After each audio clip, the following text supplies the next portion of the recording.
bunch of years ago, my wife and I took a trip to South Africa. We had a friend in LA who was from there and was going to show us all around. Overlooking Cape Town is a stunning mountain plateau called Table Mountain. We hiked up one side, walked across the plateau, and stopped at the cafe by the cable car on the other side before descending back into the city. My wife and I immediately noticed that at the cafe, all the prices were, well, normal. I mean, pretty much exactly the same as any normal cafe in town. And we both remarked to our friend that if this were the US, these prices would be triple what they are. I mean, come on, we're on a mountain. There's nothing around for miles. The only way to get stuff up here is by cable car. You've got a captive audience.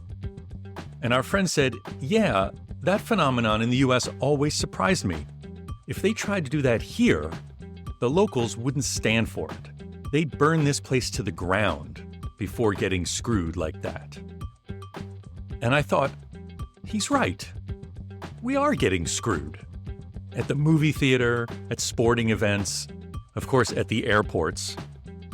It's become so ingrained in our national psyches that the thought of calling it out, or even thinking about fighting back against it, almost seems un-American.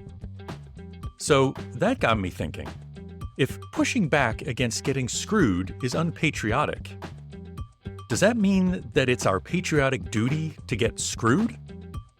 So this week, I want to talk a little bit about why I think we all think that way, and what it says about us as a nation, and how we might begin to change the way we think and to start not getting screwed. Stay tuned.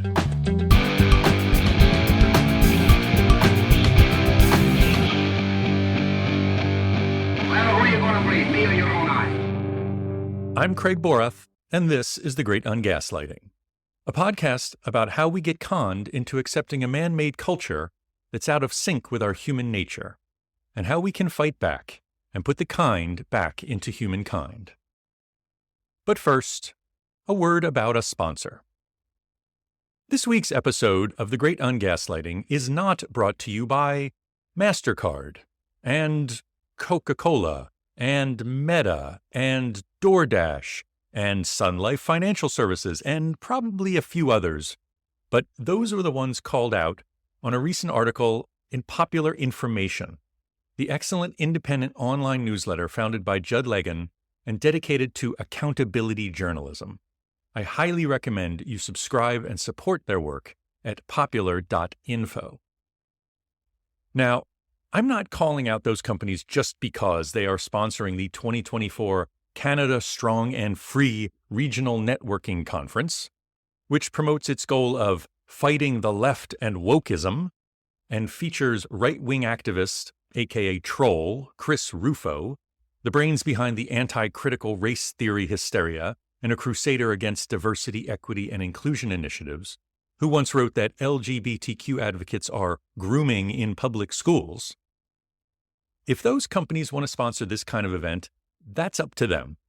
The problem is, they're sponsoring the event while at the same time promoting themselves as champions of DEI. For example, on MasterCard's website, they proudly state that, quote, diversity, equity, and inclusion are what set MasterCard apart by making us more adaptable, more innovative, and more creative. MasterCard is a gold sponsor of Canada Strong and Free. Meta is also a gold sponsor of Canada Strong and Free, with CEO Mark Zuckerberg proclaiming, it's important that we do better on diversity, not only because it's the right thing to do for the country and for our people, but because that's the only way we're going to serve our community the best. Of course, Meta cut its DEI team by at least 50% last year. So I guess, in one sense, its sponsorship of Canada Strong and Free isn't totally hypocritical.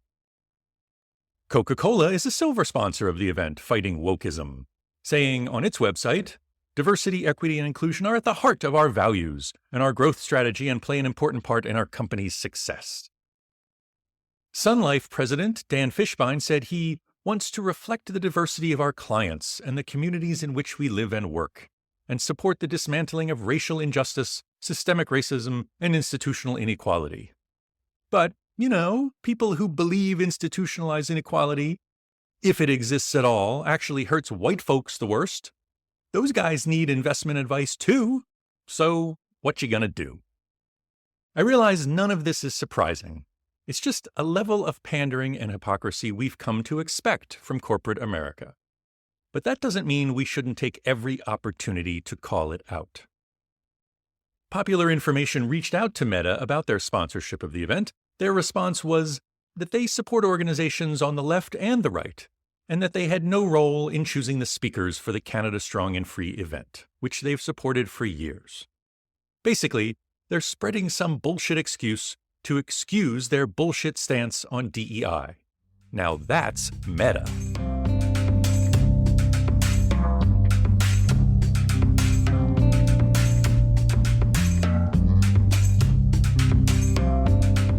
And we're back. As I was researching this week's episode, I kept coming back to that Calvin Coolidge quote, "The business of America is business," and how central that thinking is to our lives as part of American society. It's actually a bit of a misquote. He actually said, "The chief business of the American people is business. They are profoundly concerned with producing, buying, selling, investing, and prospering in the world." This was a speech that Coolidge gave in 1925 to the American Society of Newspaper Editors. It's actually a kind of amazing speech. In it, he addresses a rising concern about commercialism in the press. There was a worry at the time, now this is 100 years ago, about newspapers being business enterprises controlled by men of wealth. Oh, come on. What could possibly go wrong with that? But Coolidge dismisses any risk of pro-business bias by claiming there's no need to worry so long as the newspaper is, quote, sincerely trying to serve the public interests. And what is chief among those public interests? Well, what a coincidence. It just happens to be business. In the next paragraph of the speech, Coolidge lays it all out.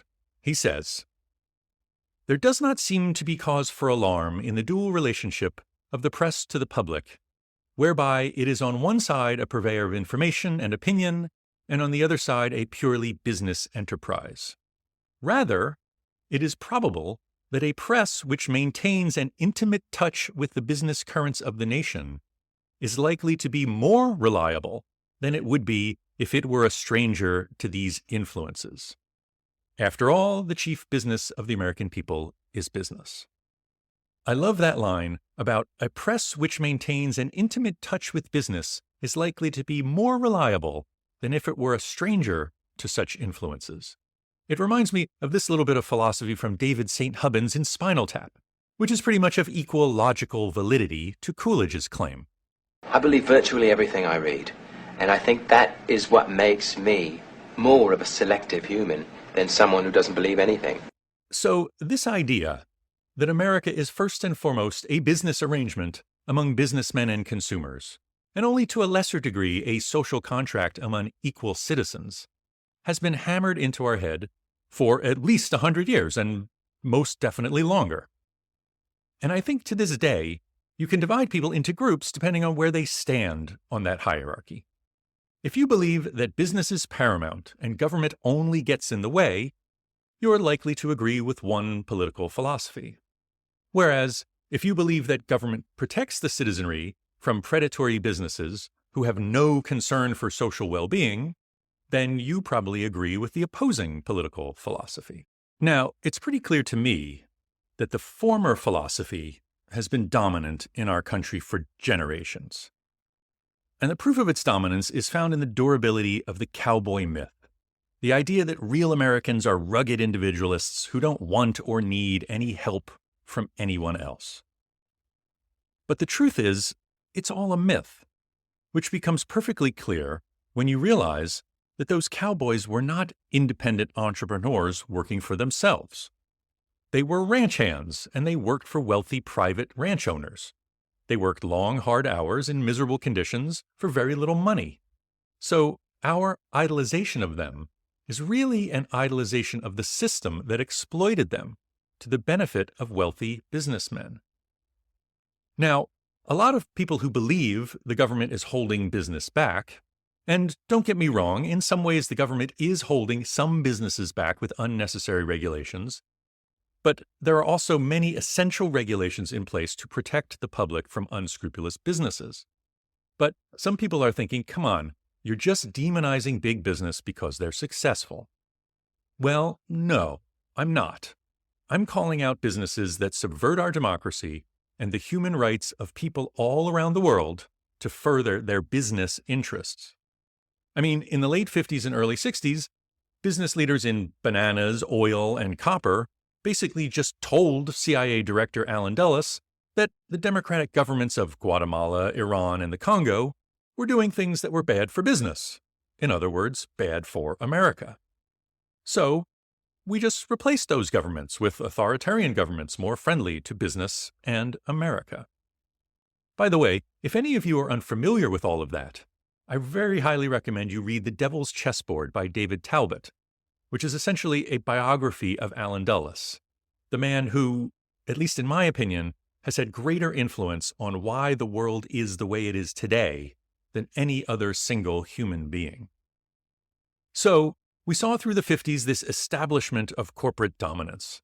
This was challenged, of course, by the civil rights movement and the anti-war protests of the 60s and early 70s, which in turn caused a huge establishment backlash that propelled us through the late 70s and into the era that we are still in today, 45 years later. In fact, I think I can actually pinpoint the exact moment when our current era actually began. On July 15, 1979, President Jimmy Carter delivered his famous Crisis of Confidence speech, in which he said this: I'm asking you, for your good and for your nation's security, to take no unnecessary trips, to use carpools or public transportation whenever you can, to park your car one extra day per week, to obey the speed limit, and to set your thermostats to save fuel.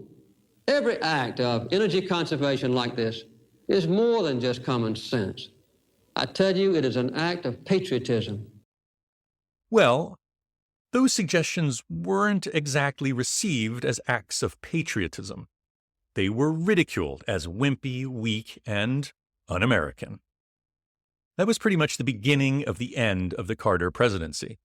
Sure, doing those things would have saved people money and would have dramatically decreased our dependence on Middle East oil, but they wouldn't have been very cowboy, meaning they would have ultimately been bad for big energy profits. And besides, the Middle East is the other side of the world. The geopolitics over there could never affect us at home, right?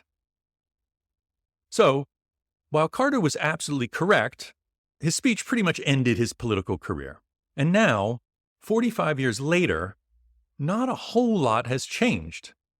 I mentioned this in an earlier episode. During the post-COVID inflation, I noticed at the supermarket that Haagen-Dazs, Ben & Jerry's, and Talenti ice cream all went up about the same amount on the same day. Now, that's not technically price fixing because corporate consolidation now finds all three brands owned by the same corporation. But, more importantly, one thing you'd never hear from our political leaders, and you never heard it during the recent high inflation period, was, hey, you should shop around and find the lowest price for the things you need. That's actually a really effective way for you as an individual to do your part to help fight inflation. And why didn't we hear that? Because you as an individual saving money is meaningless. In fact, it's worse than meaningless. It's bad for business. It's bad for the economy. What's good for the economy is that corporate profits stay high, that the stock market stays high, and that the GDP stays high. So it is, in fact, true that in America today, as it has been for generations, it remains your patriotic duty to get screwed.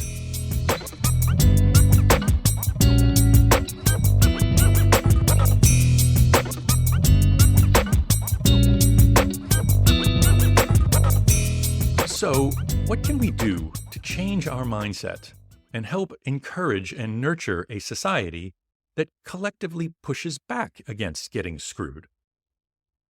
To a certain extent, I think a lot of the problem is just due to the fact that we live in this era, characterized by a libertarian, the business of America is business zeitgeist. So it may be that only a shift into a whole new era can make a difference. And while I don't think anyone can predict what event could shift an entire culture into a new era, I thought for sure COVID would do it, but of course it had the exact opposite effect. One trend that I see taking hold that might ultimately make the difference is the enforcement of U.S. antitrust laws. The FTC, under the leadership of Lina Khan, has started going after monopolies more aggressive than the agency has in decades. It's interesting that while J.D. Vance has praised Khan, even though that's probably a completely hollow political ploy, the Harris campaign has been very quiet on whether or not they support what Khan is doing at the FTC.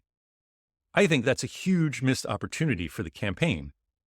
Sure, it would probably cost them a sizable donation of a few left-wing pro-monopoly billionaires, but it would also put them on the right side of history and could help usher in a totally new era.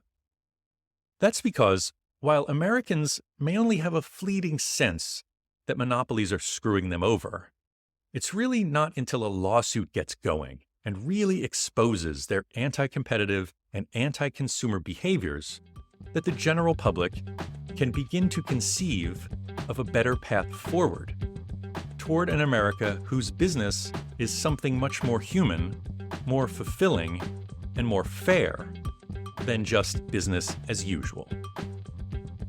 Well, that's it for this week. If you like this episode, please post a review and share it with anyone you think might also enjoy it. And until next time, be kind to yourself, cut each other some slack, and use your fucking turn signal.